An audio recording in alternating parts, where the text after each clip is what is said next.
Middle east സംഘർഷം. ഇറാന്റെ ആണവ കേന്ദ്രങ്ങൾക്ക് നേരെയുണ്ടായ ആക്രമണത്തിന് ശേഷം B-2 ബോംബർ വിമാനങ്ങൾ US-ൽ തിരിച്ചെത്തി. പശ്ചിമേഷ്യൻ സംഘർഷത്തെ തുടർന്ന് എണ്ണവില കുതിച്ചുയർന്നു. ബാരലിന് $81.40 $78.40 വർധനവ്.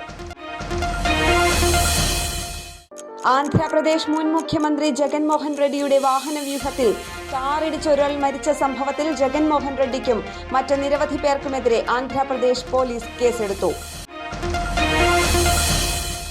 ഉത്തരാഖണ്ഡ് ചമോലിയിലെ തുടർച്ചയായ മഴയ്ക്കിടയിൽ ബദ്രിനാഥ് ഹൈവേ തടസ്സപ്പെട്ടതിനാൽ ബദ്രിനാഥ് ധാമിലേക്കും ഹേമകുണ്ട് സാഹിബിലേക്കുമുള്ള തീർത്ഥാടകർ കുടുങ്ങി. നിലമ്പൂർ ഉപതെരഞ്ഞെടുപ്പിൽ ആര്യാടൻ ഷൗക്കത്തിന് വിജയം. കുട്ടികളെ ലക്ഷ്യം വെച്ച് ഗുണനിലവാരമില്ലാത്ത ഭക്ഷണ സാധനങ്ങൾ വിൽപ്പന നടത്തുന്നവർക്കെതിരെ കർശന നടപടിയെന്ന് ആരോഗ്യമന്ത്രി വീണ ജോർജ്.